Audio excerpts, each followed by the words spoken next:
One for Mum, one for Dad, and one for the country. And there has never been a more exciting time to be an Australian. Budgets are about choices, Fran, and you show what you value through the choices you make. Dead, buried, cremated. This is coal. Don't be afraid. Don't be scared. The Treasurer. Australia's basically done for. We'll just end up being a third-rate economy. You know, a banana republic. How good is Australia? Just follow the money. G'day, and welcome to Follow the Money, the Australia Institute's podcast demystifying the big economic issues in Australia and putting them in plain English.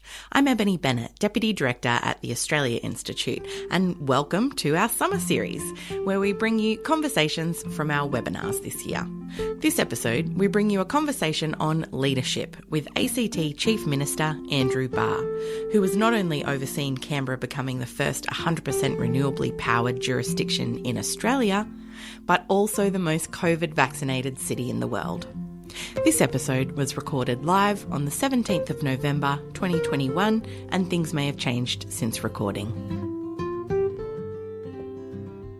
I'd like to begin by acknowledging that I live and work on Ngunnawal and Ngambri country and acknowledge the traditional owners here, pay my respects and acknowledge that sovereignty was never ceded and this always was and always will be Aboriginal land.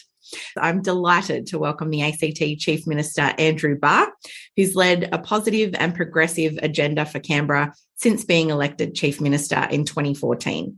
He's helped to make Canberra the most inclusive city and most LGBTIQ-friendly city in Australia, amongst many other things. Andrew Barr, thank you so much for joining us today. Thanks, Ebony. Great to be here. And thanks to the Australia Institute for these great webinar series. Thank you. So firstly, I want to congratulate you on 100% first dose COVID vaccinations, a huge achievement, although as you just pointed out to me, probably we should be saying greater than 99% at the moment. But congratulations, it's amazing. Yeah, look, obviously that credit is largely due to the response of the Canberra community, recognising the public health benefit of vaccination.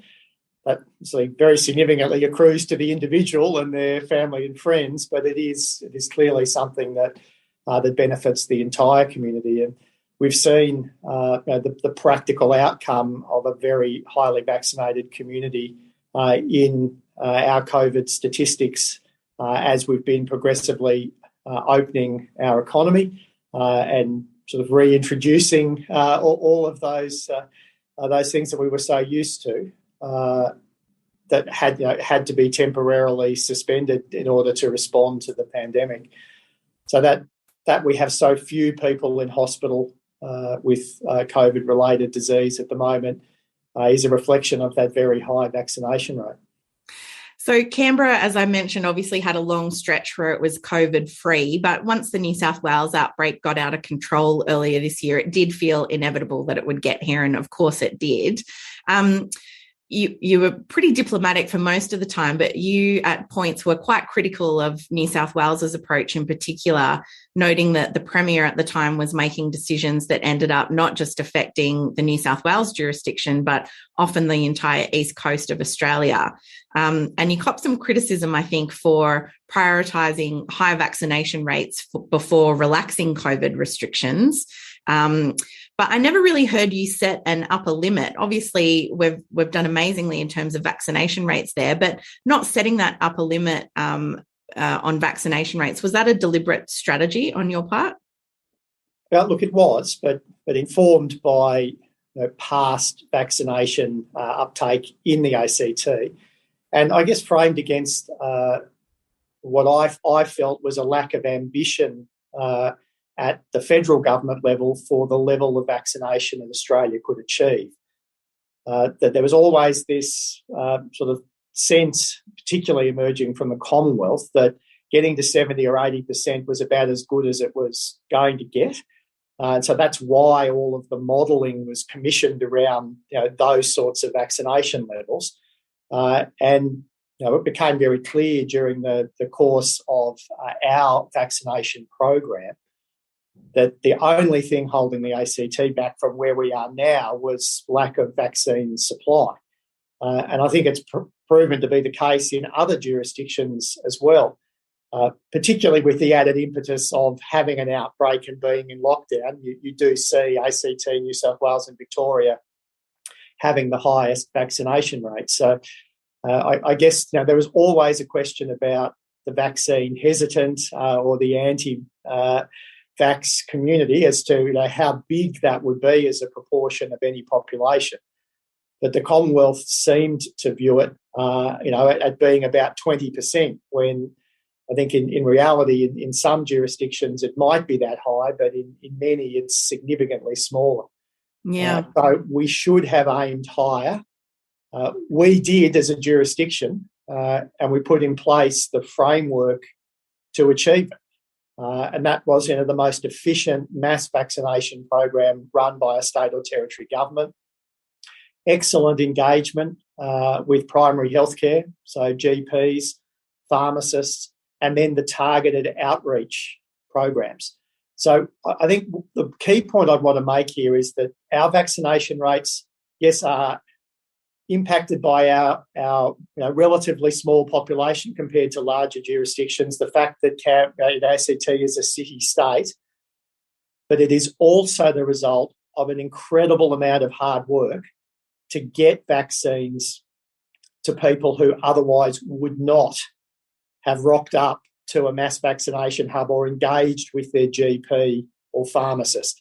In order to get to the levels we've achieved, you have to do more than just a baseline program. You have to take vaccines to people, often in very vulnerable circumstances or in circumstances where trust in the health system or trust in government is very low. And so partnership with community sector health providers was essential and continues to be, because we haven't stopped. And one of the things that some interstate commentators have laughed at a little is that we've now notionally gone over 100% in relation to what the Commonwealth estimated the ACT's residential population to be. Now, in terms of our own data reporting, we are moving the denominator, based on the number of first doses, which is now over 370,000, when the Commonwealth thought we only had about 360,000 eligible residents 12 years and older. So I guess the other thing that this has proved is a mass vaccination program might be more effective than a population census, to give you an idea of how many people live in your jurisdiction. I just want to ask you particularly about that. Firstly, you've also put a huge emphasis on the importance of not just vaccinations, but other public health measures and TTIQ, test, trace, isolate and quarantine, as being part of the ongoing response. But just in particular, we noticed nationwide with that kind of rush to open up again, the priority vaccination population, so the phase 1A and 1B, making sure that people in nursing homes, older Australians, but more importantly, Aboriginal and Torres Strait Islander communities, the disability community, even though they were supposed to be a priority, that didn't really pan out. What has the ACT done? You've just said there it was important to go out to communities. What are the vaccination rates for those priority populations looking like at the moment? Nation leading as well. And so that, I think, is a reflection of why we're not seeing the level of cases and hospitalisations that other international jurisdictions and indeed some of the other Australian states and territories either have experienced, are currently experiencing, or I fear will experience when they open up.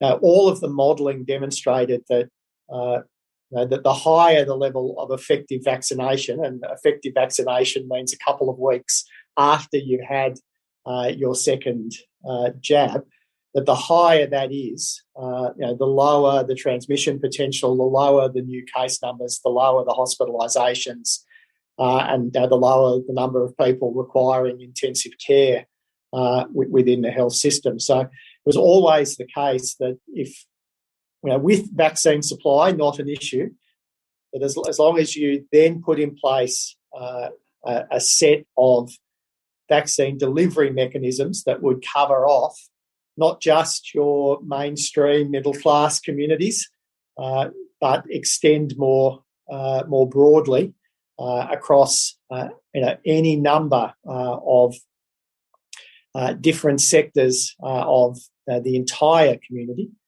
whether that was young people, Aboriginal and Torres Strait Islander people, people from multicultural communities, those in public housing or who are experiencing homelessness. There were all sorts of outreach programs that were put in place, and that is the difference between an 80% vaccination rate and 99% plus. Yeah. And as I mentioned, we're still out even today with more. We believe more than 99% with a first dose. We are still looking at the data at even small pockets of under-vaccination across the territory, and having pop-up vaccination clinics in those locations. I was going to ask, I don't think probably any politician ran for their last election thinking they'd be encountering a global pandemic. Obviously, you're elected shortly after re-elected after we're in the middle of one. But as I mentioned, governments were making huge and consequential decisions, restrictions on movement, all kinds of things that normally aren't contemplated. But I also think we've really seen the rise of state premiers and chief ministers and the role of state and territory governments during the pandemic lifted into the national debate. Do you think that we're going to see from now on that that's a permanent shift, that state and territory governments are going to be playing a much larger role in the national debate from now on? Look, yes, perhaps not quite at the same level as during a public health crisis, but this isn't the only area of public policy where I guess decision making and heavy lifting, if you like, is undertaken at a state and territory level within the Federation. One need only look at climate change as another policy area, but there are numerous others where the nature of our Federation is that the states and territories are either the prime deliverers of the service or indeed set the policy or regulatory framework for a particular area of government service delivery or indeed regulate private sector activity. So I guess to go back to the start of the question, it was a national civics lesson in how power is distributed across our Federation. And so much of the media coverage of Australian politics is focused on, frankly, a lot of hot air at a federal level where they argue about not a lot, because under our Constitution and the delineation of responsibilities, the Commonwealth Government churns a lot of money through the economy. They have clearly an external affairs role and a national defence role. But when you think about it, the Commonwealth doesn't operate a single hospital, doesn't employ doctors and nurses in any great quantum. It doesn't run schools, doesn't run energy systems, doesn't run public transportation, doesn't have a particular role in cities where 75% of the Australian population lives. So much of the day-to-day delivery of government services and policy making is devolved to state and territory governments and to local government. Yeah. Last year we spoke to former Prime Minister Julia Gillard kind of during the pandemic. It was overall about mental health, but she was kind of reflecting that the pandemic has perhaps helped people to understand that who is in government, really does matter when big things like this happen, and that expertise matters a great deal. What have you learned about leadership during this time, and what do you hope that others might take away from, I guess, this extraordinary moment in history? Yeah, well, look, it has been, and for the ACT, it sort of felt like 2 years of rolling crises between bushfires, catastrophic storms and hail events, then rolling, sort of neatly, seemingly with about 2 weeks respite into a global pandemic. So, look, I have, both of those crises, the major ones, bushfires and the pandemic, were both, I guess, policy areas and portfolio areas that, in spite of my long career in territory politics, were not areas I had ever been the minister in. So that, I guess, it was a steep learning curve for me on both. As a First Minister, you come to appreciate the breadth of expert advice that you can call upon. And so, to a certain extent, it is about putting in place the right governance structures to be able to have ideas and concepts tested, and then also responses tested, because at our level of government, it's not just about the theory, it's also about the practice. And I guess the key takeaway for me in all of this is to, as a leader, to listen to and absorb as much expert advice as you can, put in place the right decision-making structures that allow the different perspectives to be brought to the table, but then to make a decision, because ultimately you have to. And in many circumstances, what we found was that we often didn't have any good choices, and all we had to choose from was a series of bad options, and you had to choose the least worst. Yeah. And that was a frequent occurrence, in the last 2 years. On a personal note, you also have to learn that you will make mistakes, and I guess the thing that I've been conscious of is not wanting to repeat a mistake. I'll make them. Every leader will make them. Every government will make mistakes. But it's when you keep on making the same mistake over and over again, or that you don't learn from the lived experience of other jurisdictions, be they in your country or overseas, that it can become obviously very frustrating for the community, but I think difficult to step forward to the next challenge if you keep on repeating mistakes. So, to be frank, we were watching what was happening in New South Wales and Victoria, where there had been outbreaks before, in terms of how we managed our government communications, how we handled our press conferences, our direct engagement with the community. Did learn lessons from what was clearly going wrong in some of the other jurisdictions. And then broadly, from an Australian perspective, we've largely been about sort of 3 to 6 months behind the Northern Hemisphere in terms of their lived experience.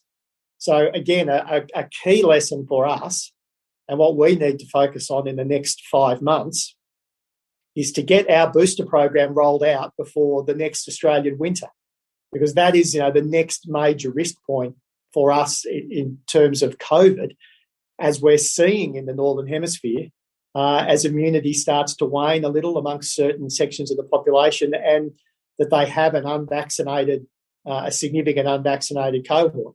So I think Australia at the moment's at about 83% double dosed. It's likely that will rise, maybe towards 90, even beyond 90%, as Queensland, WA, start to pick up their vaccination rates, and Victoria closes in on New South Wales and the ACT. But there's a key lesson from the Northern Hemisphere that we should all be aware of, that the pandemic isn't over, and we need to focus on our next significant risk point, and that would appear to be the winter of 2022. So what am I focused on now? Obviously just completing the primary vaccination course, but then we're already into the booster program, and we need to be. Yeah, I do want to get on to climate change, but I guess first of all, sticking with that theme of leadership and the role of the states, for a long time now, the ACT has been governed under a Labor Green kind of power sharing arrangement, and it seems to me that at every federal election we have scare campaigns about minority government. You have clearly made it a success with the Greens in the ACT, and it seems to me you take a kind of approach that reminds me much more of New Zealand Prime Minister Jacinda Ardern, who, despite winning majority government, wanted to govern in cooperation with the Greens there. I guess my question to you is, in federal politics, we've certainly seen the rise of the crossbench and minor parties in recent years, and many independents having success. What advice would you have for a Prime Minister negotiating a minority federal government next year? Right. Yes. Well, I mean, there is a distinct possibility that could be the result of the 2022 federal election.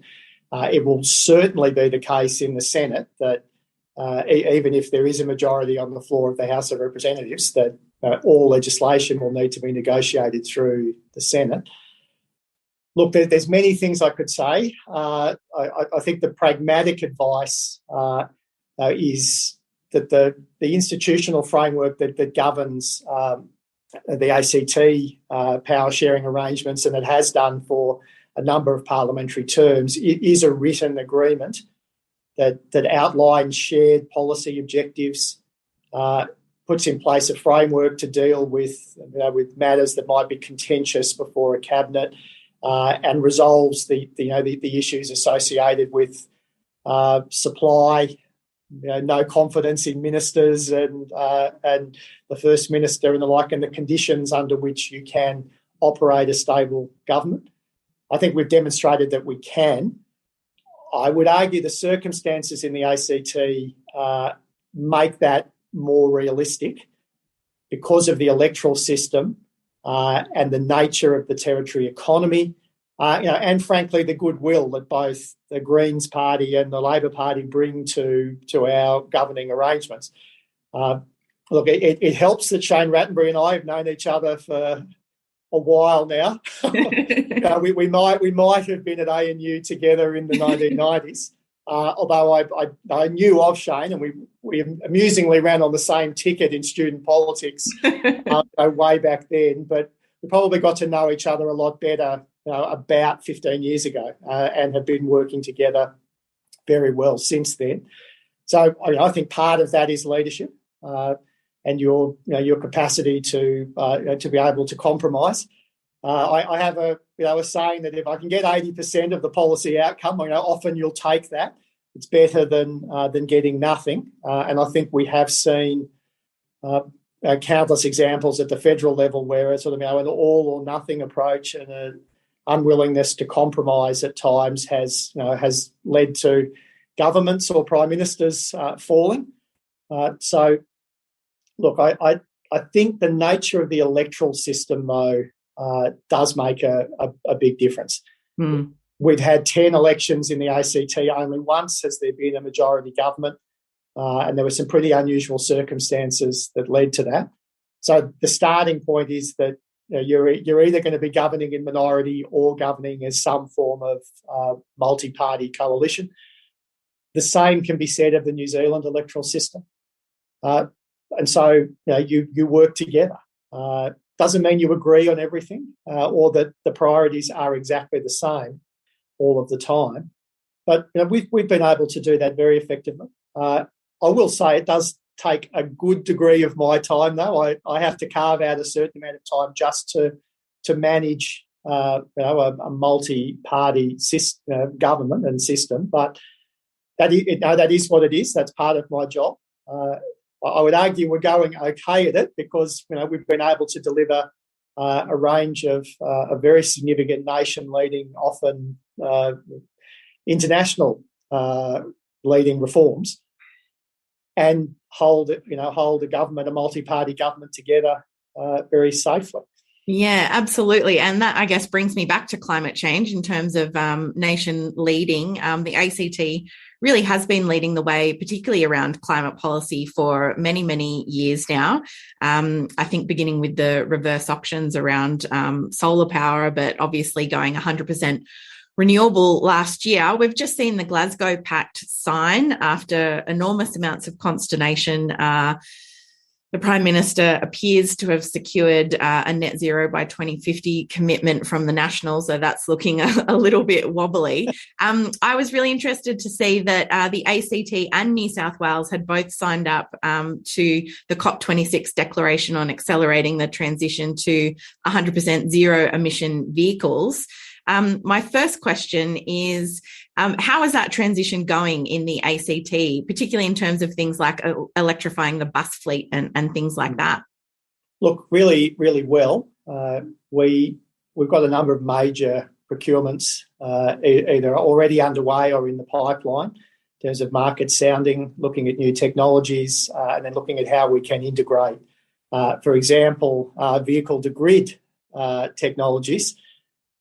We've got a big Canberra battery, a distributed network of batteries across the territory that's it's had some market soundings and about to enter into the procurement phase. That includes large-scale batteries. It includes community-level batteries, household-level, as well as what I'd describe as sort of institutional government battery installations.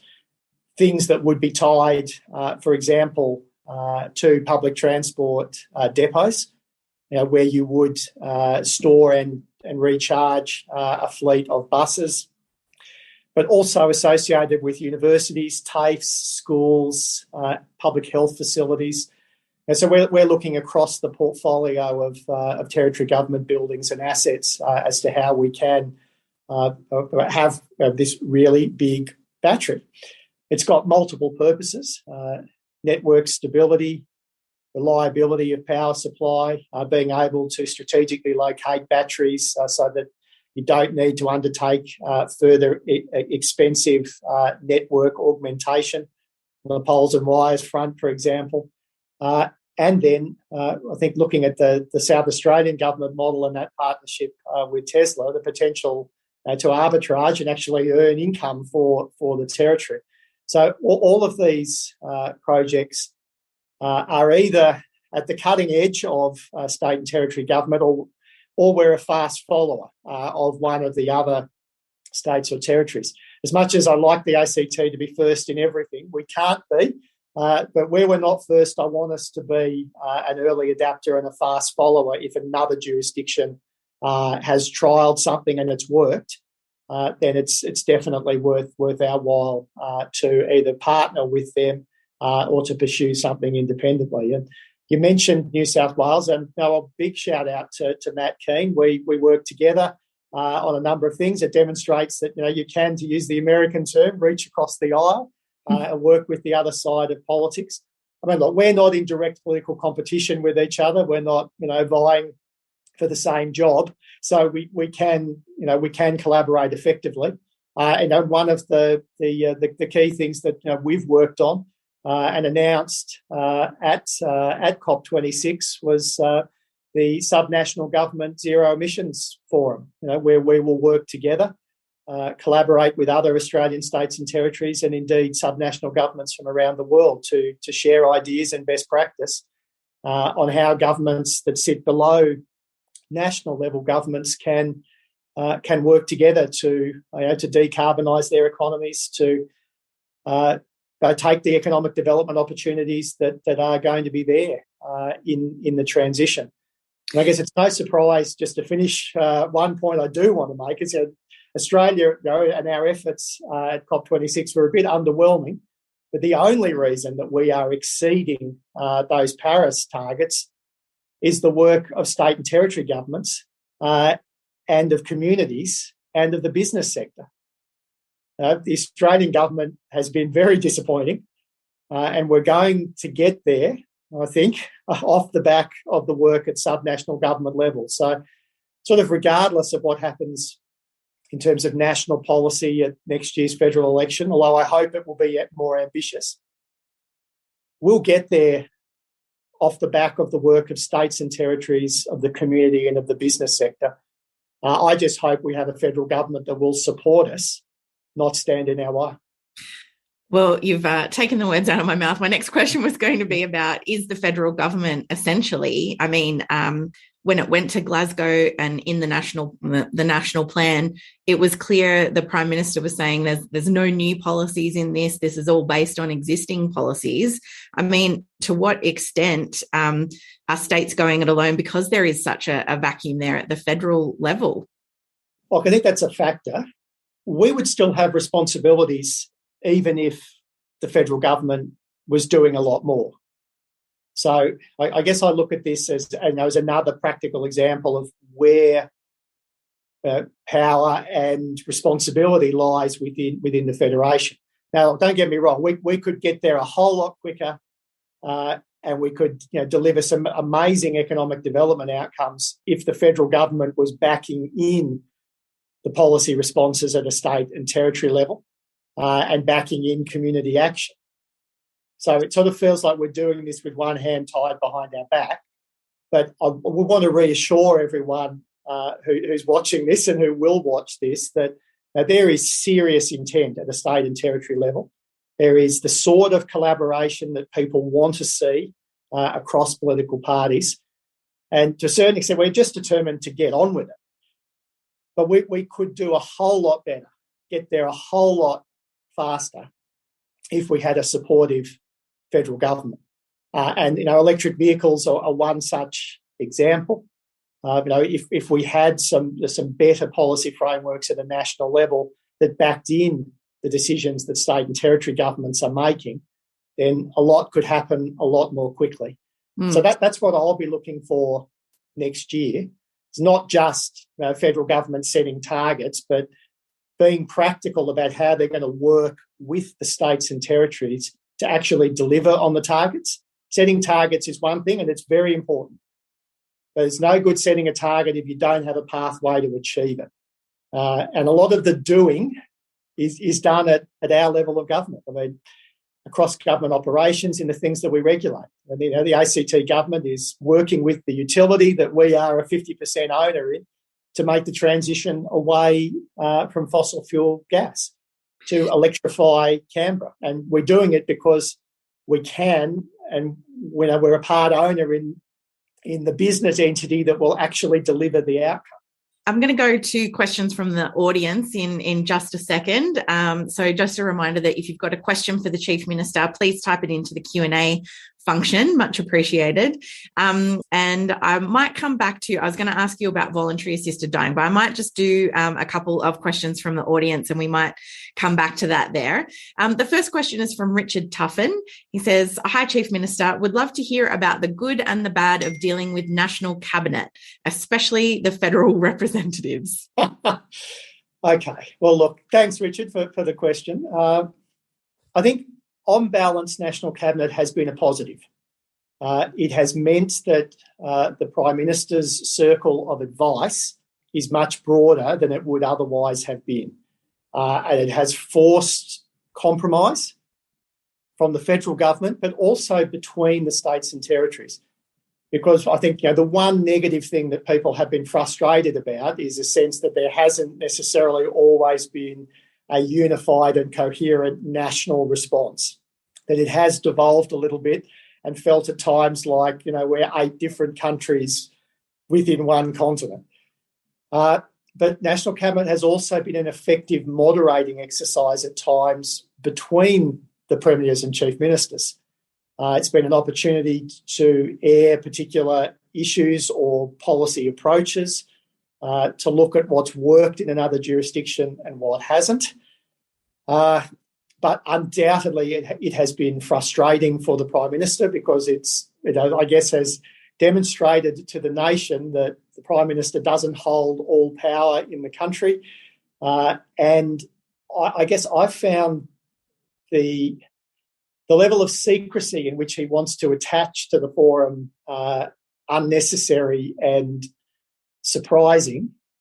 But to let everyone in on the secret, there actually isn't that much that has been discussed in that room that isn't extensively debated before the meetings or after the meetings. The agenda is routinely dropped to the federal press gallery. And, I would read about what was likely to be discussed in the meeting. If the Prime Minister was raising it, you'd read it in the Murdoch press. I subscribe to the Australian newspaper so that I know what is being dropped by the federal government, for National Cabinet and a range of other purposes. I have jokingly referred to it as the Liberal Party newsletter. It largely serves as an information source on what they consider to be important and the things that they will drop out.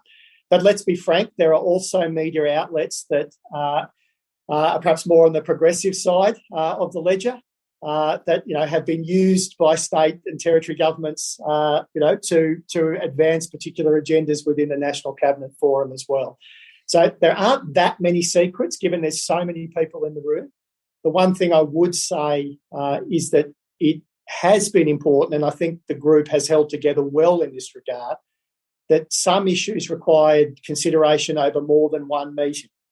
And so I felt, and I always felt it was important that, you could discuss what was on the agenda going into a meeting, and then you would discuss the decision and the outcome afterwards. But when you were in that deliberative phase, which often was only several weeks, you should keep that within the forum. That's how a cabinet should operate, in my view. And so I think that is the appropriate level of protection for national cabinet meetings, is that material should be cabinet in confidence, if you like, until the decision is made. And then when a decision is made, information should be released that outlines the basis for making that decision. And in large part, that has actually happened. The modelling that has underpinned decisions has been released. Mostly because if the Commonwealth didn't do it, then a state or territory was going to. And that was a good tension within the environment. Yeah. So Terence Hull, I hope that's answered your question there on transparency of National Cabinet. But just while we're on that subject, the next question is from Andrew Bell, who says that you, Chief Minister, at times have been somewhat critical of mainstream media and how it reports, particularly during the pandemic. Do you think with media being closer to its audience in a place like Canberra meant that we avoided some of the preloaded outrage around COVID policy that have dogged governments elsewhere? Look, I suspect so. I think the ownership of media in the ACT is a little different from some of the larger media markets in Australia. I promised several years ago to not be a running commentator on media and media policy. I'll break from that only to say that it is very clear that in Australia now, the commercial media, so that has to generate revenue in order to fund its news gathering operations, has largely now gone down an American path where it chooses a tribe, a key audience, based on its ideology or the ideology of the media outlet, and largely delivers news and opinion to that cohort. So I feel as a nation we've now really almost completely lost a straight down the line news reporting outlet. I'd say Australian Associated Press is as close as you get now. So we have a blurring of news and opinion. And opinion is fine as long as it's labelled as opinion. But it's when news reporting is actually an opinion piece, but it's not identified as that. I think that's where I have the biggest issue. But I reluctantly accept now that unless a media outlet is publicly funded and doesn't have to rely on advertising revenue and to deliver an eyeballs and an audience to generate to pay its journalists, they have to pick a tribe. And that's what's happened to the Australian media now, unfortunately. I think the question was around the impact of New South Wales policy on the ACT, and then what lessons from the ACT success might there be for other states who are still in the midst of their vaccine rollouts? Sure. Okay, well, look, we were always very cognizant of what New South Wales were doing for obvious reasons of being a small jurisdiction wholly contained within that state with significant cross-border travel, significant integration of our communities, economies, health services, education services. It was always critical to align as best as we could with New South Wales whilst making our own decisions. Now, I guess there were a few flashpoints over the last 18 months. Probably the one that annoyed me the most was when hundreds of Canberrans were stranded on the Victorian side of the Victoria-New South Wales border, unable to drive back to the ACT, and it took the New South Wales government a week to ultimately endorse our very sensible proposal around how we could safely get them back. That was a low light. And look, at various times as well, announcements were made, on New South Wales policy without any advance notice. I guess that often I would go into an 11:45 a.m. press conference not knowing what New South Wales were going to do until they stood up at 11 a.m. And so I had a very short period of time in order to respond. And then at various points, and people would have seen this, there were certain journalists dispatched from particular media outlets with a particular agenda to push. And that played out as it did in those various press conferences.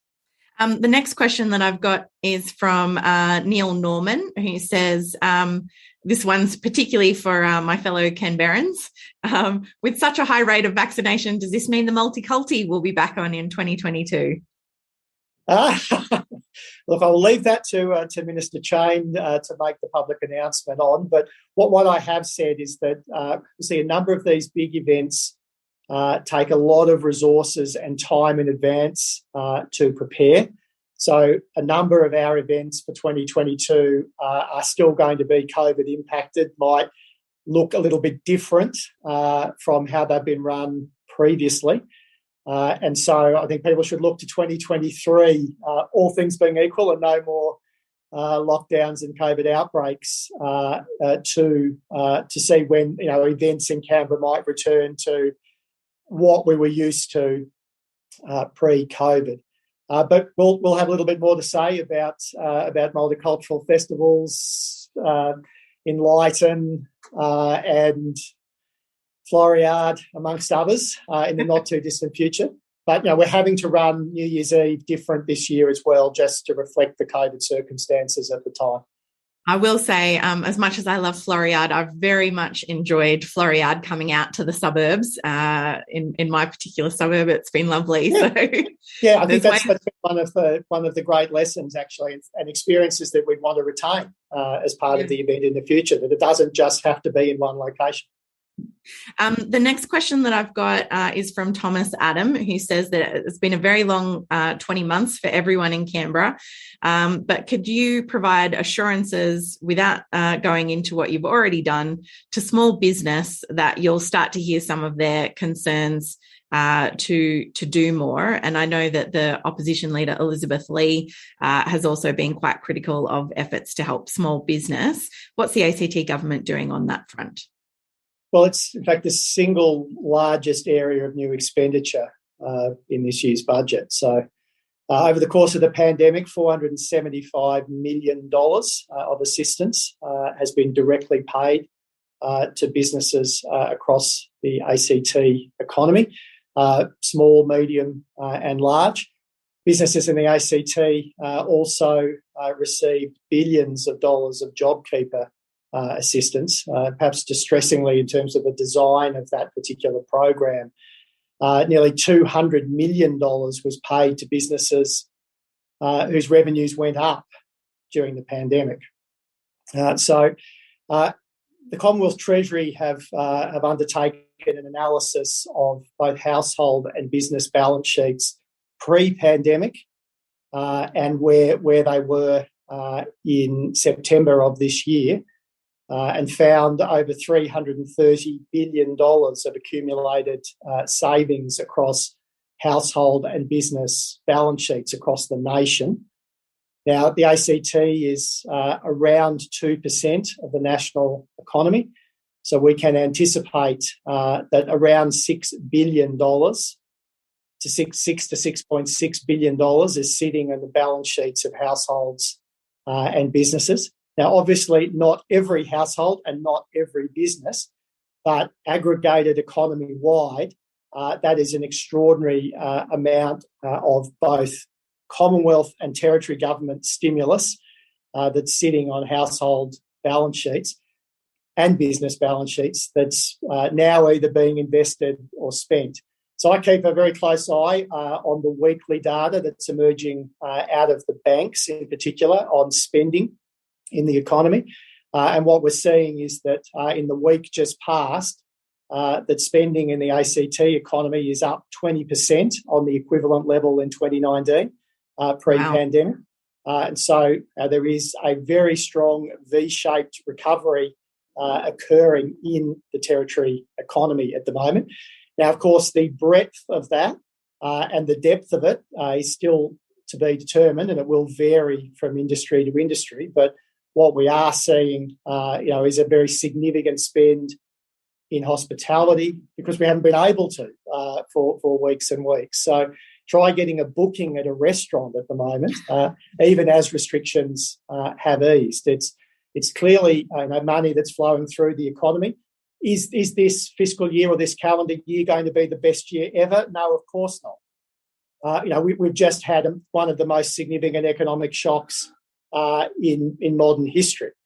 And business support programs are not designed to be profit replacement, but they are safety nets. So we've paid out a lot of money and we've got some ongoing programs still to pay out.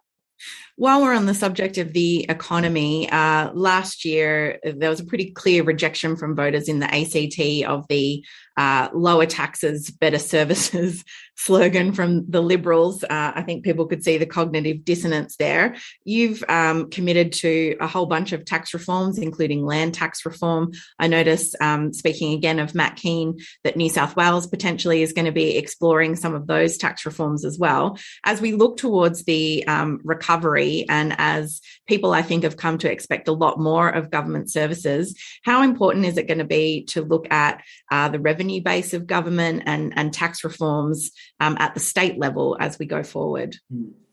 Look, it's still going to be an important part of a broader tax reform agenda nationally. I guess the question will be the extent to which the Commonwealth Government might wish to put in place a tax reform fund, perhaps similar in principle to the national competition reforms that occurred in the 1990s, that would assist states and territories to make that transition. Because often, and this has been a lived experience in the ACT, even though our reforms are a 20-year process, whenever you change a tax system, there are potentially winners and losers from that change. And so the way to ameliorate that is either to undertake short, sharp reforms that are assisted in their delivery by the Commonwealth, or you have to take the longer path, which is where the ACT is at, because we didn't receive Commonwealth support to undertake the transition that we have. I mean, look, more broadly, Australian government balance sheets have taken a massive hit. Most states and territories have taken on levels of public debt that 2 or 3 years ago you would be very surprised that we would have. And so there will be a task as the economy recovers to restore our budget positions. It's not chasing surpluses for the sake of chasing surpluses, but you cannot run ongoing operating deficits forever.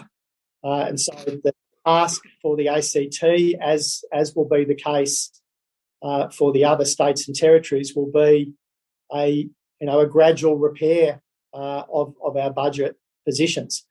Now, that's fortunately already underway in the ACT, but it's going to take years. It's not something that will just rebound in months. The next question that I had for you, I kind of flagged earlier. Speaking of things that take many, many years to achieve, we're seeing a lot of legislative change and reform around voluntary assisted dying laws. But obviously, both the territories are prevented around making legislation on those. What's happening on that front, and is Canberra likely to end up in a situation where across the border in Queanbeyan, people can access voluntary assisted dying, but we're prevented from voting on any such legislation here? I think there's a great risk of that occurring. You've got a bill in the New South Wales Parliament co-sponsored by 27 MPs from, I think, pretty well every political party that's represented in there. I'm not sure what One Nation's position is on that, but you've got Labor, Independent, Liberal, National, Green. You name the political party in the New South Wales Parliament, there appears to be a co-sponsor for this bill. That will, if it passes the New South Wales Parliament, that means all 6 states will have legislated, leaving only the ACT and the Northern Territory without the ability to do so. I said at the beginning it was absurd and anti-democratic. That was before Victoria passed its laws and became the first state. It is increasingly absurd as each original state passes legislation.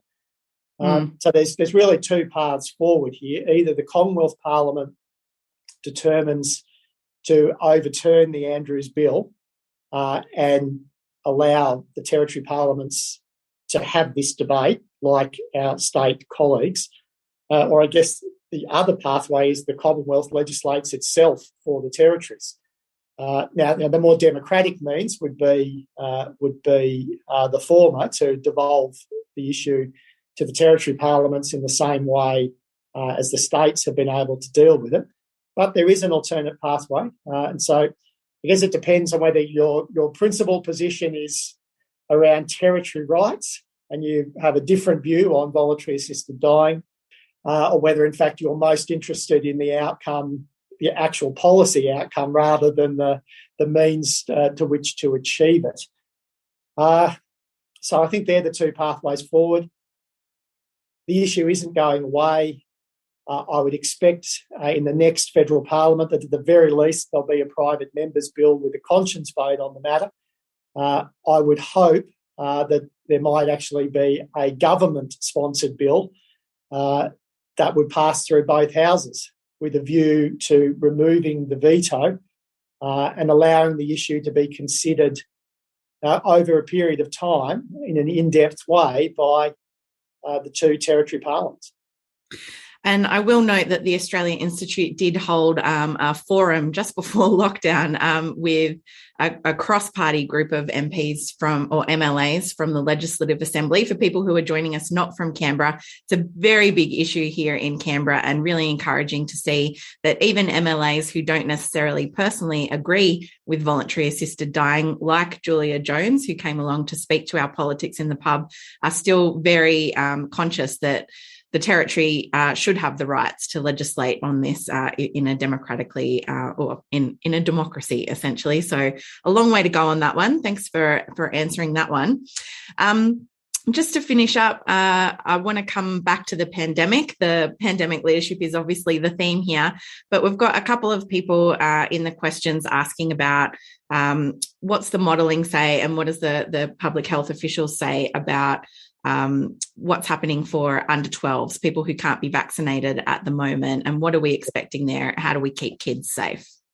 Yes. Okay. Well, without an approved licensed vaccine for under 12s, the public health advice is that the best protections that can be provided are to vaccinate all the adults around the kids.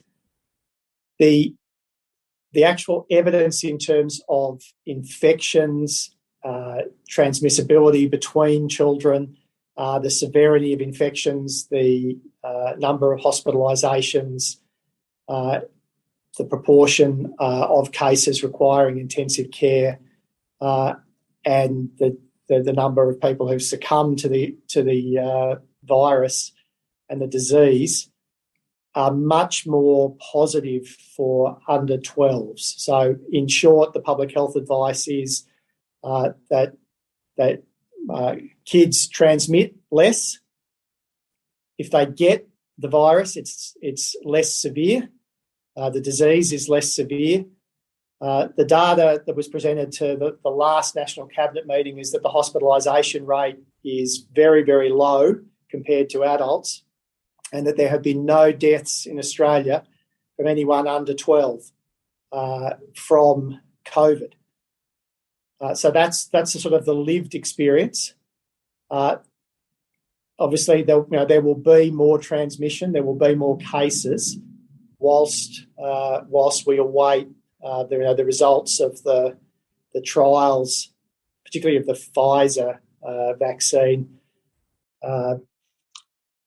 They've got emergency approval in the US, but I think it's a degree of caution being demonstrated by the TGA and ATAGI within Australia. They want more evidence before they'll approve a vaccine for under 12s.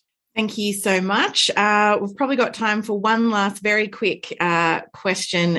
I know there's so many in here. Thank you so much, everyone, for all your amazing questions. I'm sorry, as always, that we can't get to all of them, but I will just finish on another pandemic question.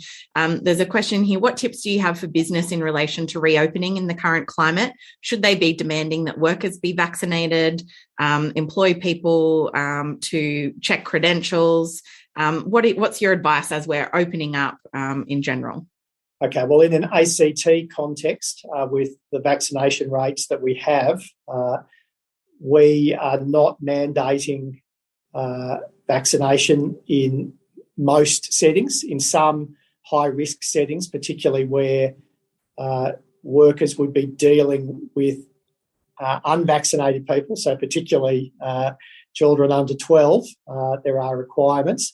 In aged care settings, in healthcare settings, but in a business context that that was hospitality or retail, public facing, I think it's important to have COVID safe plans in place and to take sensible precautions. The virus is endemic now, so it will circulate.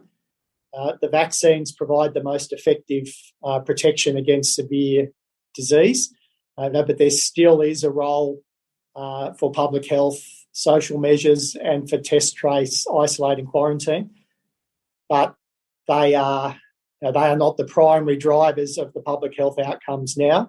But they can't just be forgotten. I think it depends on the industry sector. And people know what's high risk and what's not now, where significant transmission has occurred. You can still transmit the virus even if you're fully vaccinated. And probably the big risk at the moment is that most positive cases in vaccinated people, the individual is asymptomatic, so they don't even know they've got the virus. So I come back to a point I raised at the beginning, which is the priority over the next 5 months is to roll through our booster program. It's a booster isn't compulsory, but I can't encourage it enough. We are really going to work as hard on the booster program as we have done on the primary vaccination program. Well, we're going to have to wrap it up there. We've just hit 2:00 and I hate going over. So thank you so much for your time today, Chief Minister. We really appreciate it. And as a Canberran myself, I've really found it reassuring, your focus on high ambition for vaccination rates and also, I guess, the community spirit that all of Canberra has come together with. I know we've all embraced that Canberrans tag that we got through that transcription error, but it really feels like the whole community has come together. Thank you so much for your time today. We really appreciate it. Thanks everyone for your questions. This has been a special webinar episode of Follow the Money. All our webinars are completely free and available on the Australia Institute's YouTube channel, which you can find at australiainstitute.tv. All our latest research and content is at australiainstitute.org.au, and we're on Twitter at the Oz Institute with an AUS. My Twitter handle is Ebony_Bennett with a _N_T, and our producer is Jennifer Macy. You can find her at Jennifer Macy. Our theme music is by Jonathan McFeet from Pulse and Thrum, with additional music from Blue Dot Sessions. Thank you for listening to Follow the Money, and I hope you're enjoying your summer.